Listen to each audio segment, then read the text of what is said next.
There are a lot of good seats down here in the front. Students are the same everywhere in the world. Well, I'm very happy to be here, and it's just it's a bit of a coincidence because I was working at the Truman Library and I happened just to drop a little note to Stephanie Kilton saying that I was in town and maybe we could catch a drink or something. And what it turned into, she's not here, okay, but I'm working. So, and I asked Matthew, she put Matthew, I guess, to work in organizing this thing, and I gave him a bunch of choices of different things that I had been talking about.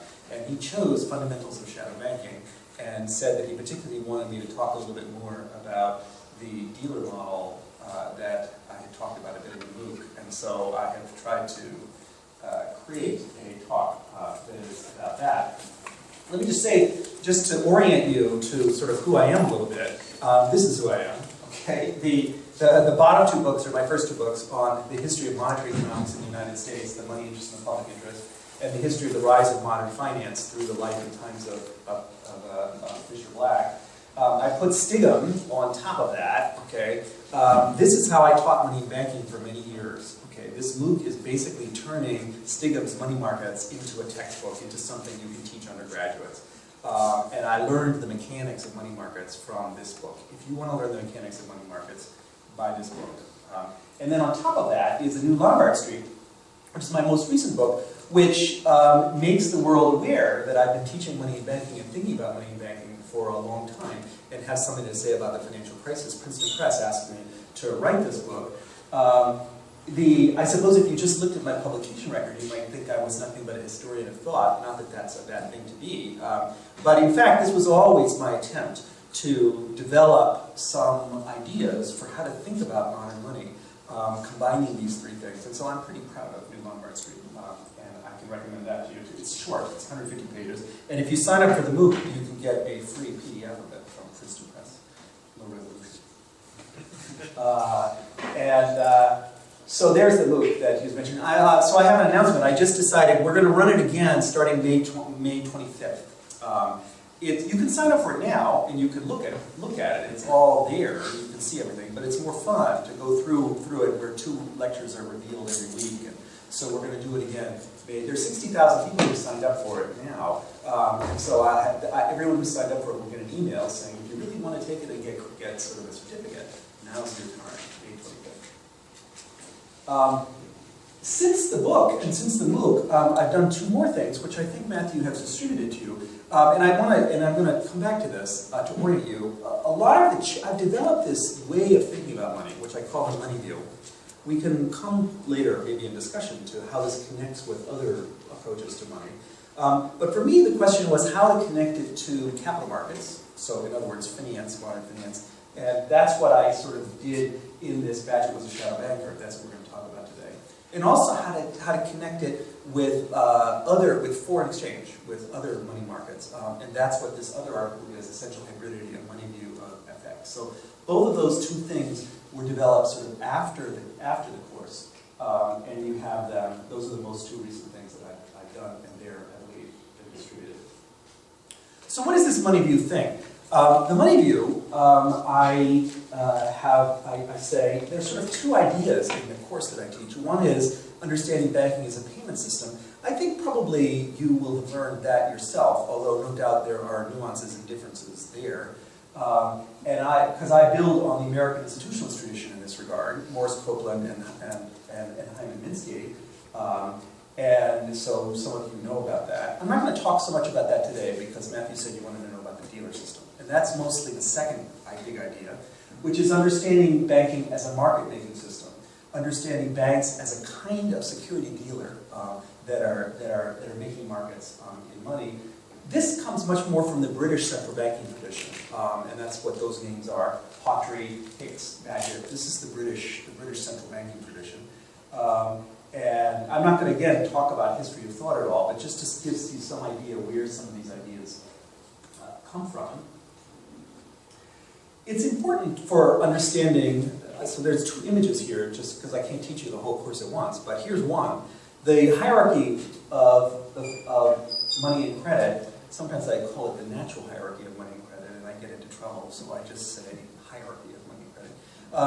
in which there are layers of best money to, from money to credit, let's say, gold under a gold standard. Currency is a promise to pay gold, deposits a promise to pay currency, securities promises to pay deposits. The important thing for today is to appreciate the middle column there, which is saying that in between each of these layers, there's a class of institutions of market makers who are linking the best money with the less good money, and they're going long and short. They're making par relations between them. Even we're used to thinking that currency and deposits trade at par, right? If you put $1 into a bank, they give you $1 worth of a bank deposit. If you cash in your dollar bank deposit, they give you $1 in cash back. We take that for granted that there's an exchange rate of 1 between these two kinds of money that are actually issued by two very different kinds of entities. Okay. What I'm going to unpack here a little bit is what is the institutional structure that makes that work. Okay, there's a dealer there that is basically got a bid-ask spread that they're willing to go either way, depending on what you want to do. That's what I mean by taking the security dealer's image into the world of banking. So security dealers are making markets between securities, bonds and stocks and things, and money. Banks are making markets. Central banks are also making markets between their own domestic currency and some international currency.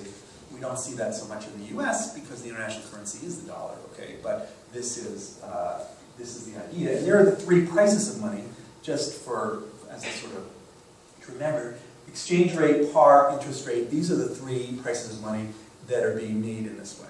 I'm not going to have anything much to say about the price level, okay, which many people think is the essence of monetary theory.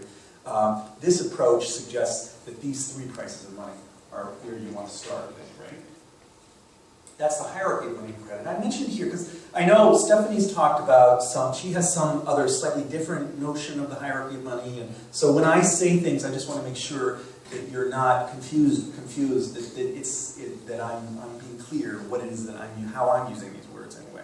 And we can come to how other people use the words in the discussion.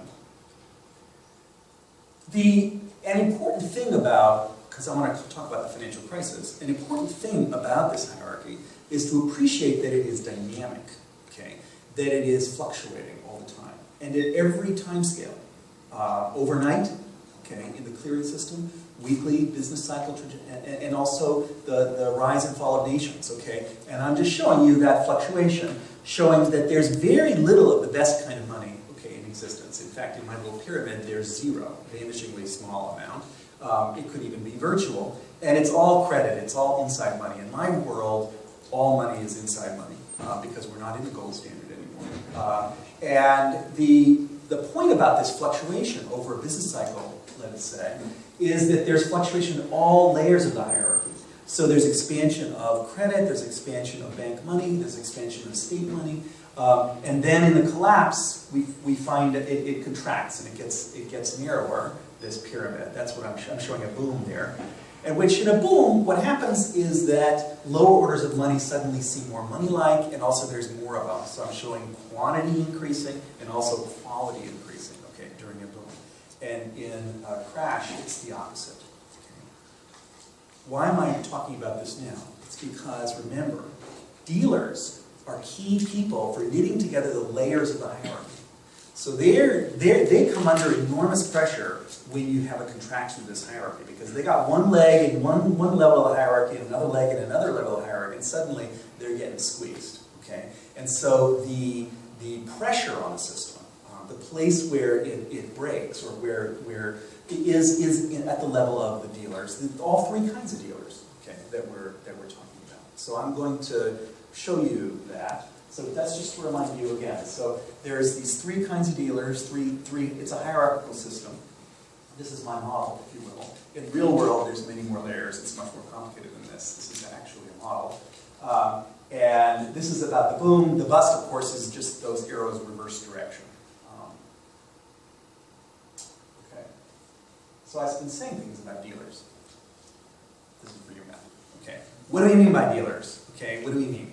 I'm using the word quite generally to refer to security dealers who deal in equities and bonds. That is to say, They quote a price at which they're willing to sell and a price at which they're willing to buy. Apple stock or the bonds of General Motors. But I'm also going to use the word for banks, who I will call money dealers. Okay? And they're making markets not just in currency versus deposits, which is where I started there, but also in forward markets, in term deposits as well, particularly in the Eurodollar market, as we'll see. And there's also foreign exchange dealers who are kind of money dealers, who are exchanging one kind of money for another, again, spot, term, and forward markets. And I'm also going to use the word dealer to talk about people who trade these derivative instruments, various kinds of swaps, interest rate swaps, credit default swaps, foreign exchange swaps. Again, they are making markets. They're creating a bid-ask spread that creates liquidity. What dealers do is to supply liquidity, supply market liquidity. And that supply takes the form of being willing to trade. They say, you want to buy? I'll sell. You want to sell? I'll buy. You want to convert this kind of money into that kind of money? I'm your man. You want to convert it the other way? I'm your man. Okay? That's what I mean by market liquidity, is the ability to buy or sell at your choice quickly without moving the price and in volume. Okay? So this is a sort of finance definition of liquidity from that point of view, and I'm bringing it into money. That's what I am mainly trying to do. I know some of you read this Trainer article, maybe. There's a whole literature in market microstructure in finance, which I have read a lot of. I use Trainer because you can teach Trainer, and it's a very simple model, and you'll see that you can really play wonderful. It's very intuitive, I think. So that's what I mean by dealers. Now let's build a little intuition about this. Most people have never known a dealer, okay? At least of these kinds of instruments. Let's start with a dealer that you do know, okay? Which is a supermarket. Okay, supermarkets are a special kind of one-sided dealer. Okay, in the sense that what you see on the shelf is only the price at which they're willing to sell this good to you. You don't see the price at which they're willing to buy from you, because they're buying wholesale. They're buying somewhere else in the system. So they're taking goods from one place and moving to another, buying wholesale and selling retail. And I use the supermarket example because people have intuitions about supermarkets. This story maybe works better in Manhattan than it does in Kansas City. But so the question is, we see throughout the day in a supermarket, okay, that sometimes the supermarket's really busy and people are in there and the goods are flying off the shelves, and sometimes there's nobody there. So in other words, supply and demand are not lined up in time, okay? And yet the price doesn't change. The price stays the same during the day. Even though sometimes people are really eager to buy and sometimes they're not. How do they do that? How do they achieve that? Supply does not equal demand in that market. The dealers are absorbing fluctuations with inventories. That's what a supermarket is. It's an inventory. It's an inventory of goods that is there to absorb the fluctuations in demand. And they fix a price that they're willing to sell, and they absorb fluctuations in demand on their own balance sheet, on their own stock of inventories. They're changing inventories into cash during the day. And then at night, in Manhattan, a bunch of trucks come and they refill those shelves. They come from New Jersey, they refill those shelves, and they do it again the next day. Okay?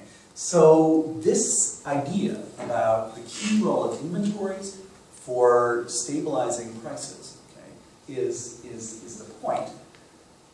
Suppose, though, that one day there's a little bit of a scare, and people say, you know what, all Tylenol is poison.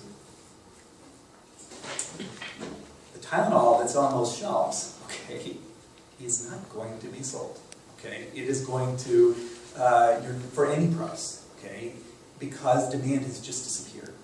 So the supermarket is going to lose money on that inventory of Tylenol. That's the point. That there's risk associated with holding these inventories. The risk being that the market price might change on you while you're holding those inventories. That's not so important for supermarkets, perhaps. Particularly, they can control their inventories. But it's quite important for other kinds of dealers, particularly in financial markets, because those prices can move fast. Okay? And so this is a kind of risk that we need to be oriented. So that's to build your intuition about dealers. So far, so good? I see nodding. The whole idea now is to take that intuition and move it to two-sided dealers, okay? To security market dealers who are buying and selling, who can have long inventories and also short inventories, okay? They can sell things they don't own, okay? They can borrow it and sell it with the idea of buying it back later when supply returns, okay? And that's security dealers, and banks are like this too. Banks, and most of these dealers I mentioned on the previous slide, are two-sided dealers. They use inventories to stabilize prices, and in doing so, they take a risk, and they supply liquidity. So that the risk that they're taking has to be compensated by the bid-ask spread and by changes in prices. That's what the dealer model is understanding why that this is a profit-making business, these dealers. Right? They're not doing this because they say, isn't it a wonderful social service to provide market liquidity to people? No. This is a business. They're just like a supermarket business. They're providing market liquidity, okay, for a price. Okay? And that's the profit of the dealers. And that's how we can develop a theory of dealer behavior. Right? So we can... Now, to think of dealers at all, by the way, so this is just a little parenthesis for this particular audience I'm imagining. Standard economics, okay, Eurasian general equilibrium economics, okay, has no dealers in it. Supply and demand are meeting, and there's a clearing price, a market clearing price. There's no dealers in it at all. Okay, they're abstracting from all the mechanisms of the market. Okay, and maybe for some purposes that's a good abstraction. For understanding money, it is a terrible abstraction because those mechanisms, as I've just been trying to argue here, are the essence of the matter. Okay? If you abstract from those, essentially what you're assuming is that market liquidity is never a problem. Okay? The market liquidity is a free good. That any time you want to buy or sell, there's always somebody to take the opposite position, some actual person, not a dealer. You don't have to pay anybody for this service. It's free. Okay? That's how it works in standard general equilibrium theory. And I think that's one of the reasons why understanding financial crises, understanding the mechanisms of the monetary system is so hard for economists, okay? Because the abstraction that you start with and is hammered into your head is not helpful. It's just not helpful at all because you've abstracted from this set of problems. This is deeper than just saying, oh, they don't have a theory of crises because they don't know about uncertainty. This is all true too. But it's even more fundamental than that. Okay, there's no theory of markets there. That's the point. There's no theory of how market exchange actually is facilitated. Personally, I think I would like to have a money view of supermarkets too. That's the next thing I'm writing, and that will give you a theory of the price level, I think. Okay, but we're moving on to that. So here's just some data, just to give you an example. Every week, the government security dealers report to the Fed what their balance sheets look like, and this is, and you can find this on the Fed's website. This is what they look like in March 19th, 2014. What security dealers are doing is buying assets and buying a bond, say, and then financing it overnight in the repo market. So they use it as collateral to borrow overnight in the repo market. Does this thing have a laser pointer? Yes. Oh, that was the wrong thing to do. Does it come back on if I press it? Yeah, there it is. Which is the laser pointer? It's that one. Okay, fine. So there's repo. So that's a liability of the security dealer. They're borrowing 1,418. That's in billions. So that's $1.4 trillion. Okay, in overnight and maybe weak loans that are used to finance security positions. Okay, and if you go short, you lend money and you borrow securities. So that's there because it's lending money. I'm treating that as an asset. Reverse repo. And that's $1.2 trillion. These are very large amounts of money. Okay, this is much larger than M1, M2, M3. This is the wholesale money market.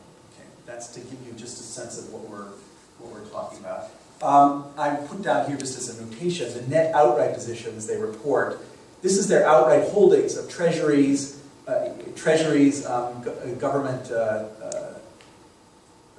this is Fannie and Freddie, mortgage-backed securities, corporates. They have all positive positions at the moment, it seems, not negative ones. I wish there were some negative ones so that you could see that inventories can be negative. This is where the price risk comes in, okay? That if those things fluctuate in value, okay, these dealers will make money or lose money. Often they're on both sides, so they will be long treasuries and short corporates, so they're betting on spreads. It's a very refined business, but this is just to give you a sense that there's data out there to mess with if you're interested in going the empirical route. Here's the theory. So this is the trainer diagram that some of you, how many of you have had a look at this at all? I'm not going to call on you. You can admit it. Okay, yeah. Okay, a few more hands went up. See, I've been teaching for a while. So here, this is Jack Trainer in 1987 published this article in the Financial Analyst Journal. He was a friend of Fisher Black's, which is how I found this, and this was very influential for Fisher too.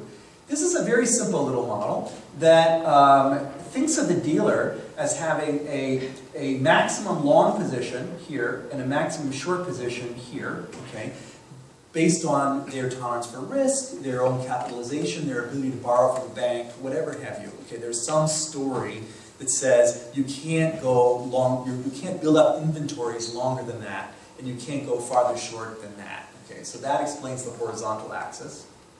Okay, and then there's the vertical axis, okay, which is the prices of this, and you can see there's value-based bid there, and there's value-based ask here.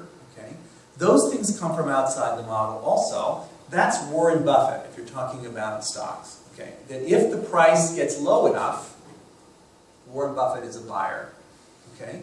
If the price gets high enough, Warren Buffett is a seller. Okay. Maybe that's 30% away from the fundamental value if you're talking about equities. If you're talking about treasuries, it's much less. Okay. So it depends on the market that you're talking about. That's the outside spread. That difference between the value-based bid and the value-based ask is the language is the outside spread. Because that means if the dealer stops making markets, okay, if the dealer for some reason says, that's it, I'm done, it's the outside spread that determines everything. Okay? If there's an imbalance in the market. If there's an imbalance in the market on the supply side, prices collapse and they go to here. If there's an imbalance on the demand side, they go to here. So that's the point. That if there were no dealers, we would see more price fluctuation than we do. And it would be it would be more like houses. Okay. Housing prices, there aren't any dealers really in housing. You know, there's just brokers. You've got to find somebody to buy it. Okay. It's or find a house that you're willing to buy. And it can take a while. And if you need to sell in a hurry, you need to discount your price, okay, by 10% or 20%, and people do. And if you need to buy in a hurry, you're not going to be buying at market value. You're going to be buying at more than that. So the dealer is, these are the quotes of the dealer here, depending on his inventory. That's how the model works here. That if you have a higher positive inventory, okay, you quote lower prices.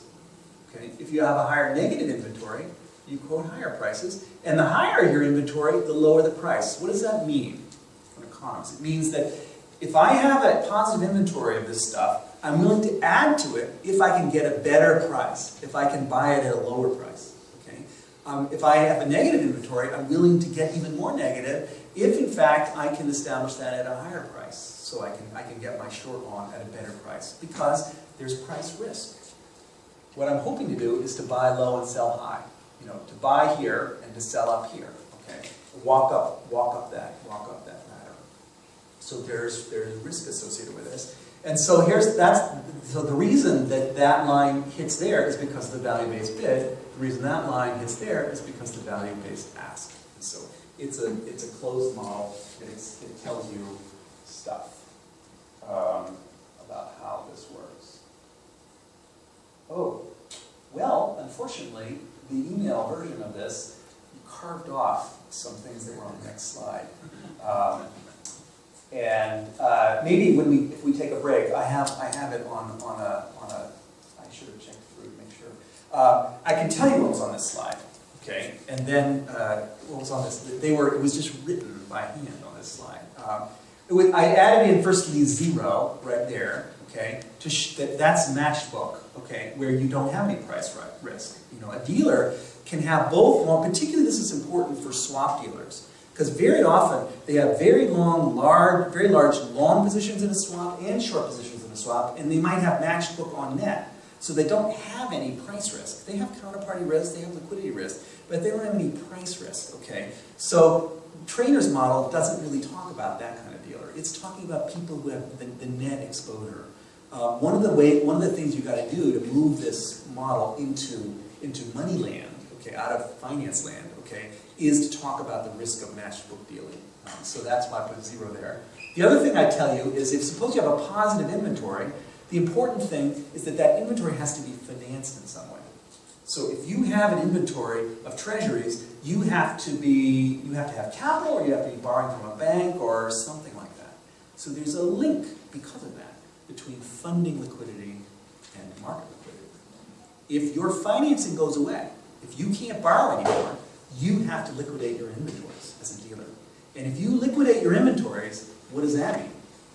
No one's making markets. And what does that mean? You're back to the outside spread. That's what a financial crisis is. That's what a financial crisis is. So this is a theory of dealers as profit-making entities that is consistent with a collapse in prices that's caused by a pure liquidity problem. Of course, there's solvency things that could happen too, but the liquidity part is what I want to emphasize here, because, as I say, that's exactly what's abstracted from in most economics. There's not even a way of thinking about liquidity, really. It's like money supply and money demand. What is that? You know, this is not about money supply and money demand. You can see that, right? This is about supply of market liquidity by profit-making entities. That's the supply. Okay. Where do central banks come in? So I was just talking about dealers. Central banks are dealers. Typically, however, they're not profit-seeking. Okay. If they're agents of the state. In many cases, central banks were originally bankers' banks, and they were sort of profit-seeking, but Bagehot made us aware that the Bank of England had to be public-spirited, at least public in terms of banking. In a time of crisis, it had to lend freely at a high rate against security that would be good in normal times. That's the Bagehot rule. Okay? So central banks are different than other banks in that they're concerned about the stability of the system. They also sometimes have responsibilities to the state as a primary client. So I'm saying, what is the relationship between central banking and the dealer system? In wartime, that relationship is very clear. Okay? In wartime, the central bank becomes the government's bank. Okay? The government has to win the war. The government has to issue bonds, and it can't sell them. The people won't buy them, or they buy them at too high a price. It can force the banking system to buy them. It can force the central bank to buy them, and that's what the central banks do.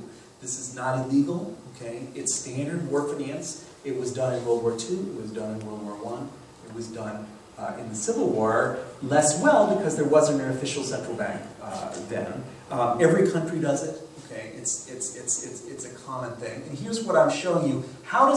So in a way, you could say that in wartime, the central bank becomes the dealer of first resort. Okay, they set the inside spread. They say, here's what it's going to be, and here's what the price of that debt is going to be.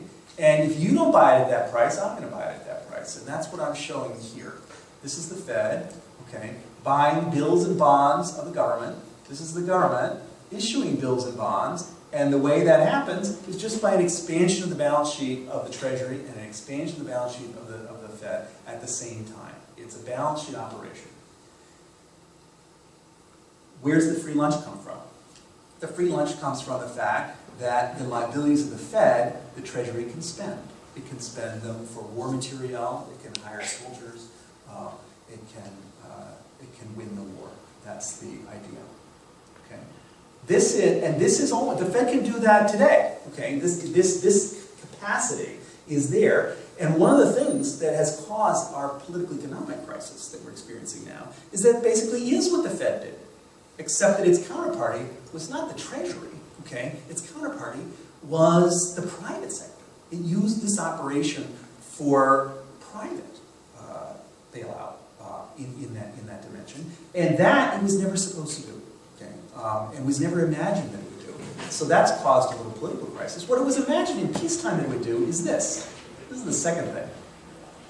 That it should be serving in peacetime as the sort of backstop of the system. Not making the price, but being sort of the outside spread, being the Warren Buffett of the banking system. Okay? That if prices get too out of whack, the central bank will come in. And in particular, in short-term money markets. Okay? So it's stabilizing the Fed funds rate.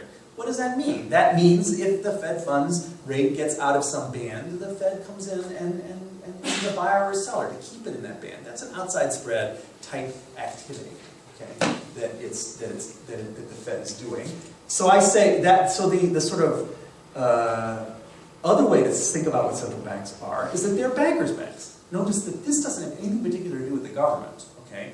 Providing that outside spread facility, Warren Buffett does it for the equity markets, the Fed does it for the money markets, okay? It's a private banking function.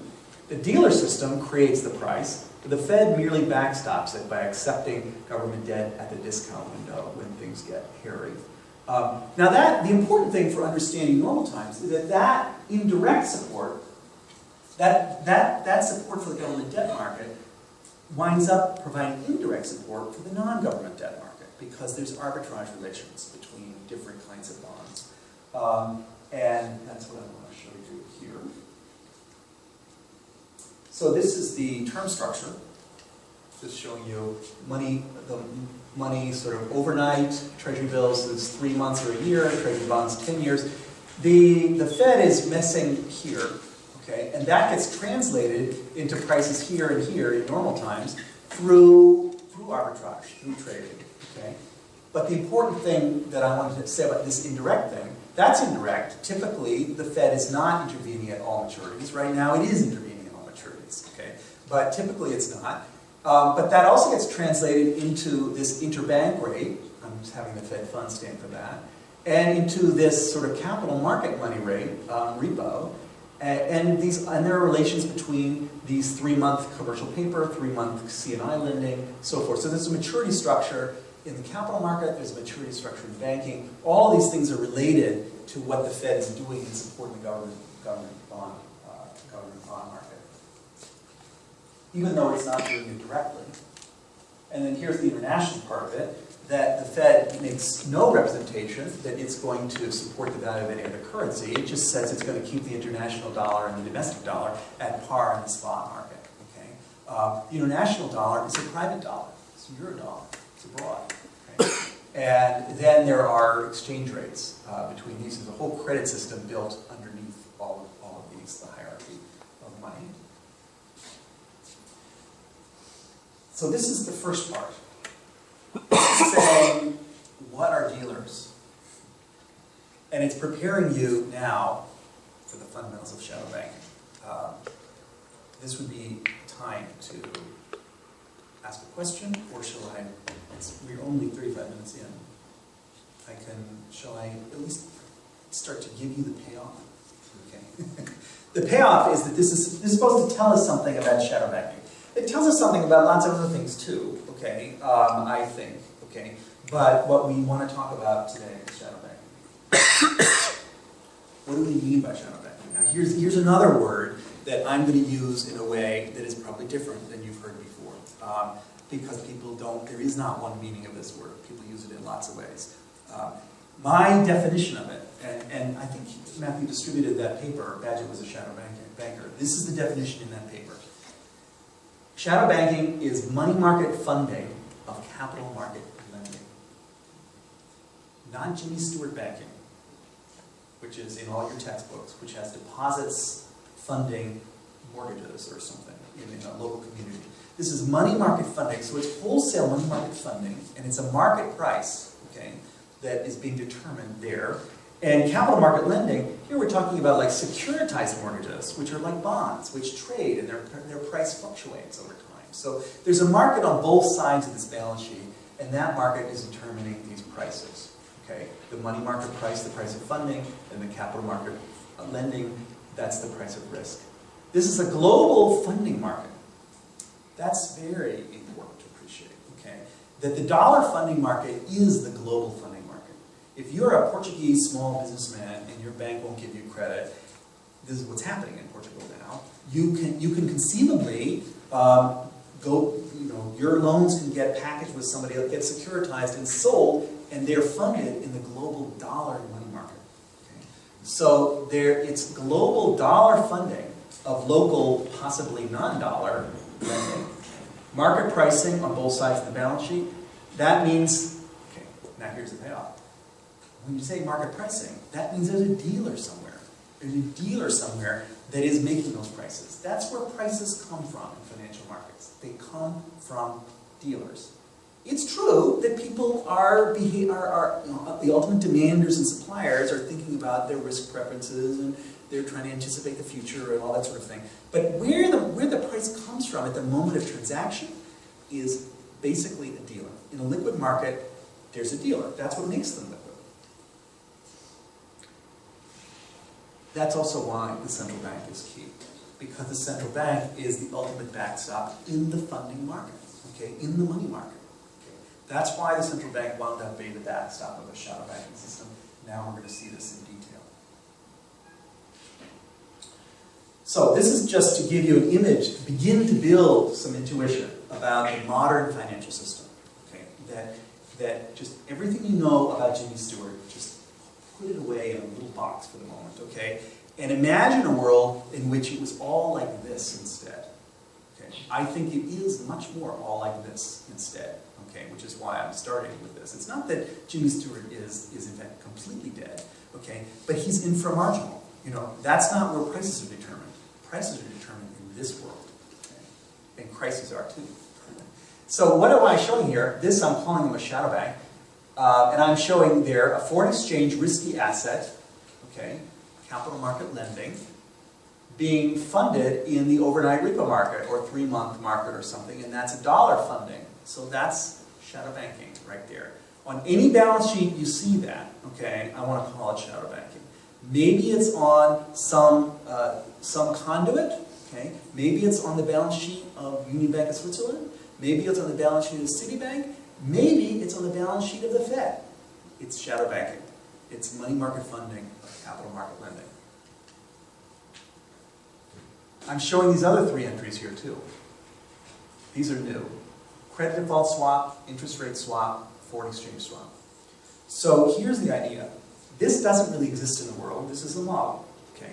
We know that in the actual shadow banking system, it's all this tranching and all this credit transfer stuff that all broke down in the crisis. So I'm imagining a world in which none of that stuff breaks down because it's done with a derivative that's very transparent and everyone knows what risk they're bearing. Okay? And so I'm saying this shadow bank is swapping out all of the risk. Swapping out the default risk, swapping out the interest rate risk, swapping out the foreign exchange risk. That combination of 4 positions is like a synthetic treasury bill, okay? A risk-free, short-term security. That's why you can fund it in the overnight money market, okay? It's a nice security. Okay? The mirror image of the shadow bank is over here, the asset manager, and I'm showing this asset manager as investing in, as holding all of their capital in the money market, in the wholesale money market, as collateral for its derivative positions. And these are its derivative positions in credit default swaps, in interest rate swaps, and foreign exchange swaps. You can see it's just exactly the mirror image of the shadow bank there. I have a sort of accounting convention here that puts these on these sides of the balance sheet, not the other side of the balance sheet. You could argue to do it the other way around. As long as you're consistent, it doesn't matter, but it can confuse people if they're not aware that this is a convention. People aren't used to putting swaps on balance sheets. Okay, I think we need to get used to it. There's a lot of this stuff out there, and it's been booked off balance sheet, and that's part of the problem. So I'm proposing a accounting convention. If you don't like this, make up your own, and then we'll all agree, and then we'll be able to put it on balance sheets and be able to talk about the real world. Now I'm adding another layer. I said money market funding of capital market lending, that means there's a key role for market-making institutions, which is to say dealers. Where are the dealers? There are the dealers. I'm putting a global money dealer in between the capital funding bank and the asset manager. So imagining that there's a bank there that is collecting in the wholesale money market all kinds of funding, and then it's distributing it out to various sorts of investments here. Okay? All big investment banks are doing this. All big global banks are in this kind of business here. Okay? Standing in between, now I'm calling these deposits, okay, not repo, and I'm calling this capital funding bank instead of a shadow bank. And I've gotten rid of the foreign exchange just to simplify it a little bit. But you can see that it's the same thing. Here's that global money dealer thing. Has been around for a long time. Okay? Mostly it's been about countries like Korea, okay, funding their development activity, okay, in local currency, long term, okay, with short-term dollar borrowing from the global funding system. So the financial crises of the Asian financial crises and the Mexican financial crises, these are also crises, in retrospect, of the shadow banking system. We didn't see them because we thought they were just currency crises or something like that. The funding system that was developed for that, okay, is by now been through a number of cycles, so it's pretty robust. Okay, this part is the new part. Okay, carving off all of those risks and moving them around. Okay, this was done for mortgages, for U.S. mortgages, and I'm showing you RMBS is residential mortgage-backed security. Okay. In effect, what the shadow banking system did was to try to carve off the default risk, carve off the interest rate risk, and sell them to somebody who was willing to buy them over here. Okay? And there was the investment banks were kind of in this business, derivative dealer business, in making markets in those risk exposures. Okay? That's where those prices came from. But these markets were not deep. They were not robust. They had not been through another crisis. This was their crisis. This is when we found out what was most fragile about the system, and it was these markets that were most fragile. But they're connected with the money markets because derivative dealers have to fund themselves.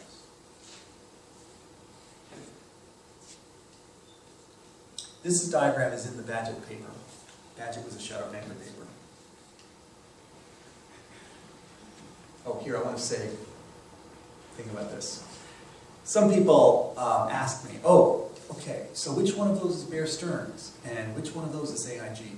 I think I could talk about that, but most of the big investment banks are actually in all four of these businesses. Okay, so you can't quite do that. Put labels like this. The purpose of this diagram is to create a functional differentiation, understand how the system works. There are specialized functions that are in only one, or only this one, or only that one. They do exist. But most of the big banks are to some extent in all of these businesses. This is meant to be a guide to regulation, for example. I'm writing a paper right now about that, okay, saying, instead of trying to regulate Credit Suisse, okay, observe that Credit Suisse is in each of these four businesses. And each of these four businesses involves exposure to a different kind of risk. So let's make them do their accounting so that we can see those risks. And then treat each of those functional boxes in a proper way. Okay, so that's where this goes in the regulatory kind of language. And there's a central bank version of that as well, which we probably won't get to today. So these are the fundamentals of shadow banking. Oh, this is here because people sometimes think, oh, shadow banking is just banks lending to banks, it doesn't do anything real. And there is a lot of intermediation in the middle. That's certainly true. But I want to just remind you, or maybe not remind you, but to assert, and this comes more from the other side of my money view, the payment side. Okay? Where does credit come from? From a payments perspective, okay, credit always arises from imbalances in cash inflow and cash outflow. If I am spending more today, okay, than I'm taking in, then I am accumulating due tos. I'm a deficit agent. Okay? If I'm taking in more than I'm spending, then I am accumulating due froms, okay, from the system as a whole. These are deficit agents and surplus agents in the payment system. I want to emphasize this doesn't have anything to do with savings and investment. Okay? It's not about intermediation necessarily, because I'm not saying that this deficit agent is running a deficit in order to acquire a capital asset. No. He just wants to consume. Okay? If he's consuming, then this saving and this dissaving cancel out. Okay? And there's no saving in the system. But there's credit. There's credit expanding. Okay?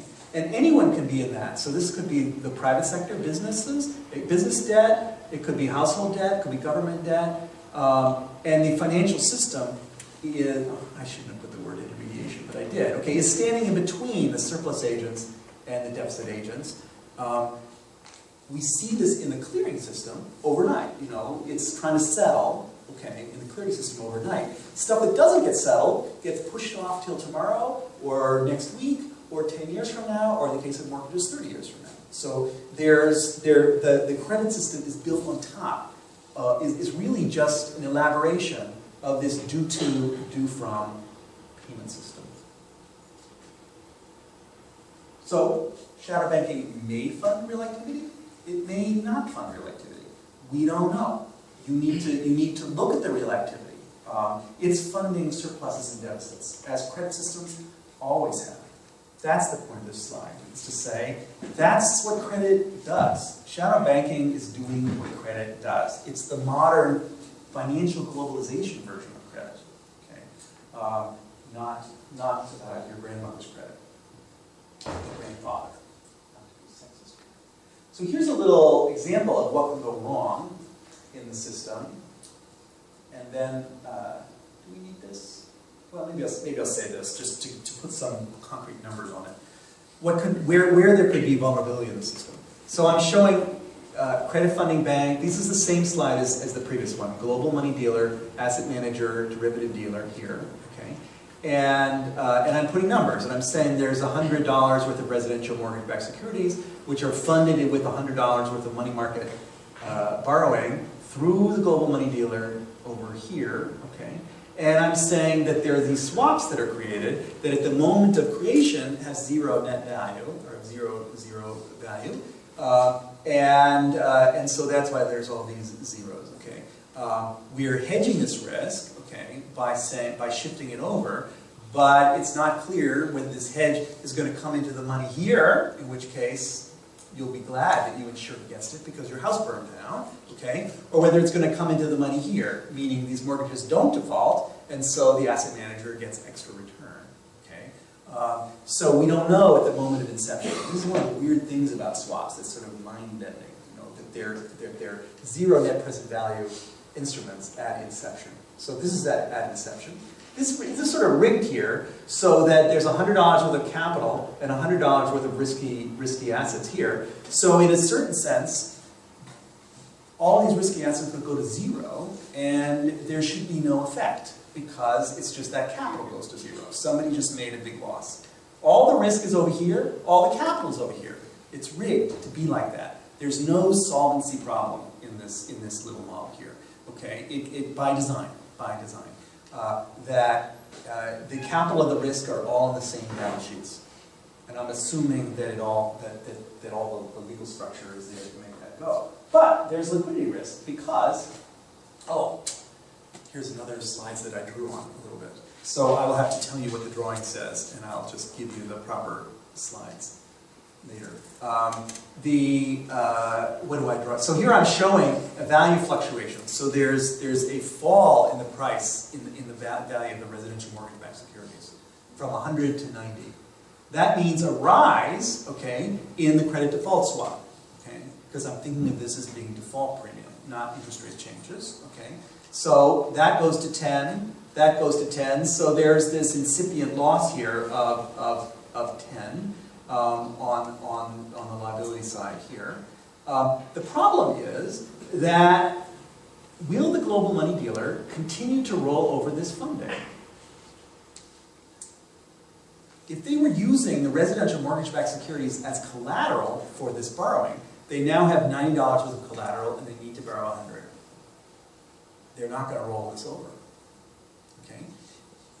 In Bagehot's day, the CDS was attached to the RMBS, okay, so that the total was 100, and you could roll it over. In modern days, they're not attached; they're separate, okay, and so that's some of the problem. There could be a funding crisis here, okay, because the global money dealer refuses to roll it over. There could be a funding crisis somewhere else, where the derivative dealer here says, okay, you know, Capital Funding Bank, you owe me 10, let's have that 10. Let's have that 10.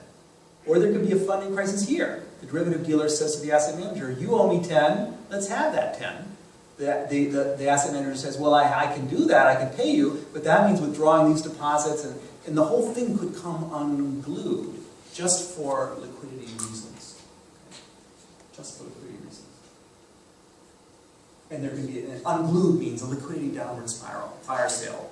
If you can't fund yourself, you have to sell your asset. If you sell your asset into a market where no one wants it, the price is falling even more, the problem just gets worse. It doesn't solve the problem. So there can be, and so that's why there's a role for a lender of last resort to the global money dealer, to these dealers in the middle, to maintain prices, to maintain the continuity of prices. Not to support prices, but to maintain the continuity of funding markets and of risk markets. And there's potentially a role for the central bank as dealer of last resort for the underlying risk exposures and the underlying assets as well. That, of course, is exactly what the Fed did, okay, in the crisis. Yeah, so there was a beautiful slide there that you're not seeing. So now I'm going to tell you, apply this more specifically using the trainer model to the shadow banking boom and bust. The story I tell in the Bagehot paper about the boom is the following.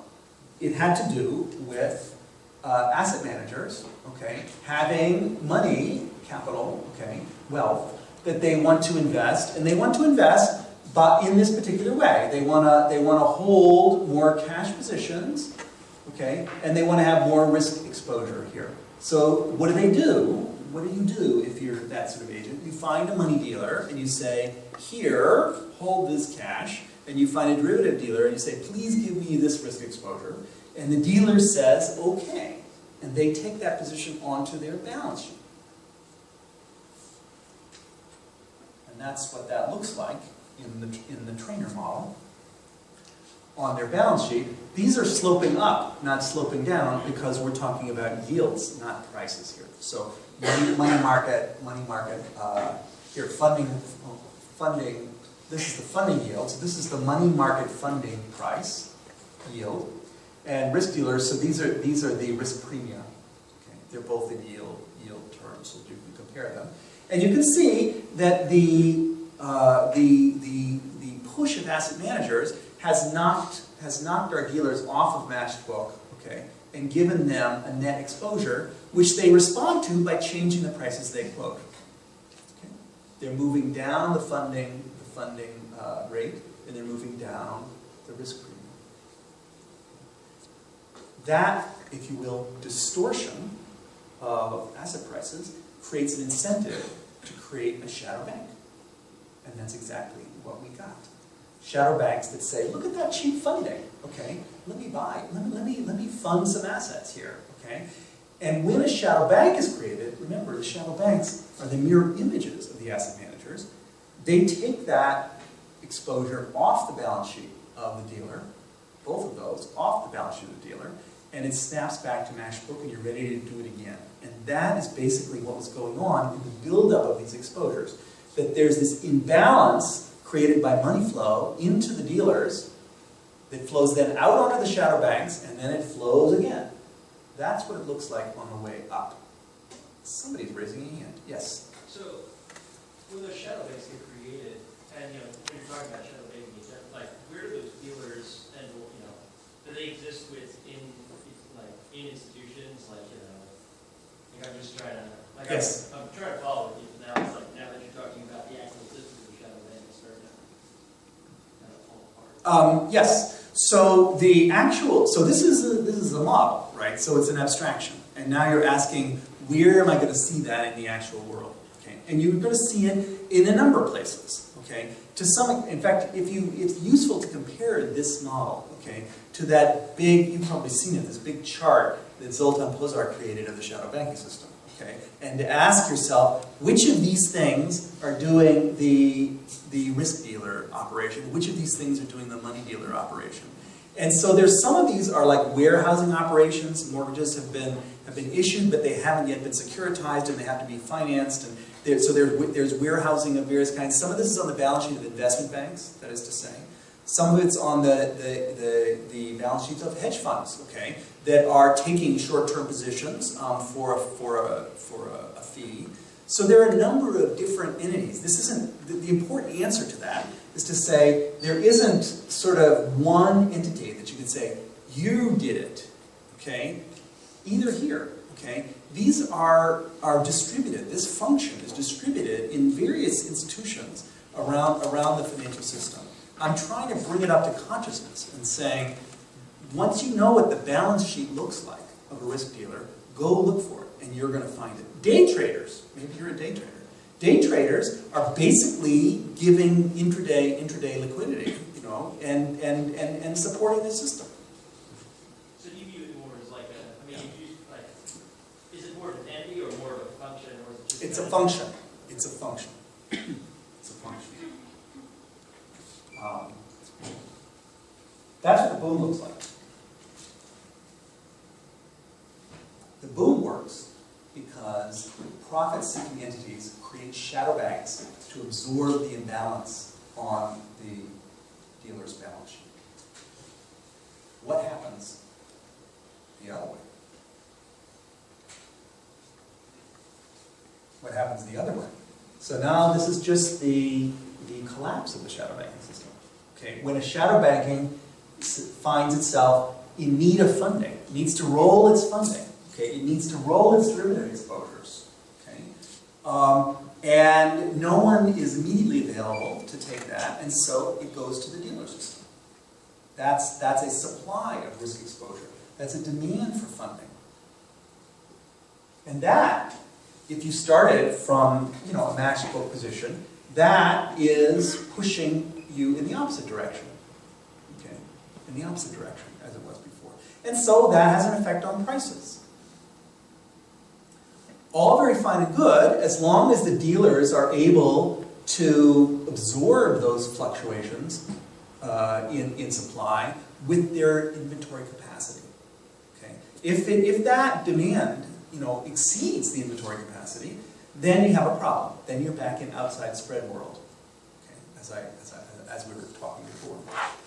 What happens in the crisis, though, is that when these prices move away from the matched book level, okay, what happened in dealer after dealer is that their funding limits, their exposure limits got contracted. They got contracted. Partly because banks that were funding them withdrew their funding lines, partly because they themselves said, we don't know how bad this is going to be, so we're going to stop doing this anymore. We're not really sure. And so these position limits get shrunk, and so you have these excess exposures. And the dealers are scrambling, and they are collapsing. They're losing money because in the markets that they were making, they're not making anymore. So there aren't any prices. There's no price for these asset-backed securities. Okay? During the crisis, the AAA tranches, okay, were selling at 50 cents on the dollar. To this day, most of those tranches haven't missed a single payment. Okay? But they were selling at 50 cents on the dollar. No one was sure what they were worth. There was no one making markets of them. There was no one coming and saying, I'm a buyer at 80, putting a floor on that system. Until the Fed did. And that's what the Fed did. That's what caused the Fed's balance sheet to balloon. I'm going to come to that in a minute. But the Fed, of course, is not the dealer of first resort. Those dealers are the dealer of first resort. And so if we think about making them more robust, so we're starting to get into the regulatory stuff here, okay? We certainly want to make sure, my idealized model was one where there is no solvency risk. Of course, in the real world, there is solvency risk. So you're going to want to have then some risk-absorbing capacity there. And you're going to want to have some, some liquidity reserves here as well. That could be backup lines of credit with banks or something like that. Or it could be holdings of liquid securities. In practice, they held very little of either of those things. What they relied on were puts to the rest of the system. I'm now focusing just on liquidity. There was liquidity puts to the banking system, basically the traditional banking system, for both of these dealers. And that means Citibank, okay? That means Union Bank of Switzerland. That means AIG in case of some solvency post. And those had puts to the central bank. So this is the system that was in place before the crisis. Okay? There were these derivative dealers with implicit, and global money dealers. Now this also has gotten screwed up. They're not quite lined up the way they should be. They had puts to the rest of the system. That's what these are here. And traditional banks had puts to the central bank. And so when the thing came unglued, the shadow banking system winds up on the balance sheet of the central bank. Not the whole thing, but just enough to put a floor on the prices. And that's what this slide is showing you. This is the balance sheet of the Fed, December 15th, 2011. So this is after the crisis, or at least the part of the crisis that I'm talking about here. And you can see what it looks like, okay? There were treasuries, mostly long-term treasuries, 1.7 trillion. And there were mortgage-backed securities and GSE bonds of about $1 trillion. And there was a bunch of other stuff. And there was currency of about $1 trillion and these excess reserves of about 1.6 trillion. You know that all of that is new. None of that was there before the crisis. What I am doing in moving from the left-hand side of that balance sheet to the right-hand side, okay, is reorganizing that data in a way that connects up with our model. I'm saying, think about those mortgage-backed securities and imagine that you added, they're risky securities, you added 0.9 treasury bonds on the other side, okay? And also on the left side. So you're adding 0.9 of treasury bonds, 0.9 trillion to both sides. So 0.9 and 1.7 gives you 2.6. Now let's add 2.6 treasury bills to both sides. That's what that one is, and that's what that one is. Okay? And then let's consolidate currency and reserves. That's 2.6 trillion, and so you get this balance sheet here. All I've done is to add the same thing on both sides of the balance sheet. So it doesn't change solvency, it doesn't change anything. But by rearranging this, you can see that the exposures the Fed was taking on are what? If you have a long position in a risky security and a short position in a risk-free security, you have a credit default swap. If you have a long T-bond and a short T-bill, you have an interest rate swap. If you have a long T-bill and a short overnight, this is like an overnight interest swap. The Fed was, in fact, intervening in swap markets. It was not permitted legally to actually buy swaps. Some central banks are, as a matter of fact. Look at the balance sheet of the Swiss National Bank, okay, for example. But the Fed is not, but it is able to create synthetic swap positions, okay, by trading in the underlying. And that's what it did. Okay. And if you remember the previous slide, okay, we expect that it to be taking on some of these swap exposures in a crisis. And there they are. Now I'm just writing them as swaps using my notation. There they are. $2.6 trillion worth of OIS, 2.6 of IRS, 0.9 of CDS. Okay. It was that worked. I mean, we can talk about the political economy issue, but what the Fed was doing was backstopping the global shadow banking system. And it worked. Okay. In the just sort of most minimal sense that you put a floor on this crisis. But I don't think the Fed knew what it was doing as it was doing this. This was not a conscious thing. This was cobbled together in the emergency, but it wound up behaving in exactly the way you would think it would behave if the shadow banking system is the actual banking system. And the Fed is serving as the backstop. That's what the balance sheet looks like. So this is our task. Task for me, but also for people younger than me, because I think it's going to take a long time. Okay. It's the challenge of financial globalization. I asserted, and I'll argue some more, that that shadow banking has come about because of financial globalization. This is about capital market lending and money market funding. It's about global funding, okay, of capital market lending. The financial globalization, when I say that, what do I mean? I mean integration of capital and money markets. In most programs, and not yours, every program around the world, there's one course in money banking and another course in finance, and they never talk to each other. Okay? In the real world, they're completely integrated with each other. Okay? Shadow banking is where that integration happens. There's also integration of global funding markets. Okay? We talk often in macroeconomics, particularly in the United States, as if it was a closed economy or something, whereas in fact, all of these money markets are global. Okay? There's a world interest rate, and there's arbitrage between one currency and the other as funding currencies. Both of these things create big challenges for our understanding of central banking. It's not just that the Fed did this big thing, dealer of last resort. Okay? It has to rethink all of the dimensions of central bank from the beginning. Regulation and supervision of this new shadow banking system, and money and credit policy as well. So I think we are in, some people said when the crisis happened, we're in a Minsky moment, okay? This financial crisis of the shadow banking system. That's right.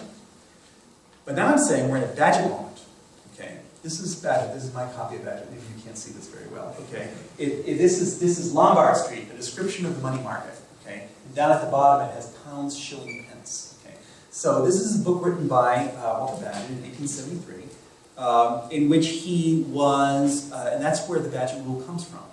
In a financial crisis, what do central banks do? They lend freely at a high rate against security that would be good in normal times. That's the Badgett rule. We now see, what he was pointing out to central bankers is, hey guys, this is what you actually do. Every time there's a crisis, this is what you do. Why don't you admit it? Why don't you say that you're going to do that? And why don't we build our structure, build our banking system around that knowledge, that's what's going to happen in a crisis. And I think that was very good advice. The book was very controversial when it first came out. Moral hazard, they didn't use the word moral hazard at the time, but I think we're in a very similar moment now, where we need to appreciate that central banks are going to do this the next time there's a financial crisis. Because they're going to do this, we should rewrite the regulatory structures. We should rewrite the way we do monetary policy, because if we're going to do this during a crisis time, we now have an interest in preventing these crises from happening in the first place.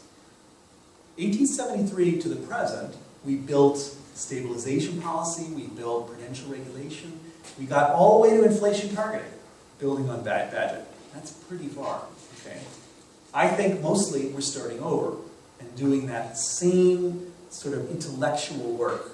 Suppose we start with dealer of last resort. What does that lead to in terms of stabilization policy, in terms of prudential regulation down the road? I think we don't know. I think it's not obvious. This is some thinking to be done, some new economic thinking. Give a little advertisement for my history here. And we're trying to do it. This is actually the paper I'm writing right now, is reimagining central banking for a conference just in 2 weeks. So it's a very exciting time to be doing money and banking, okay, because we're rewriting it from the ground up. And I could use some help. Thank you.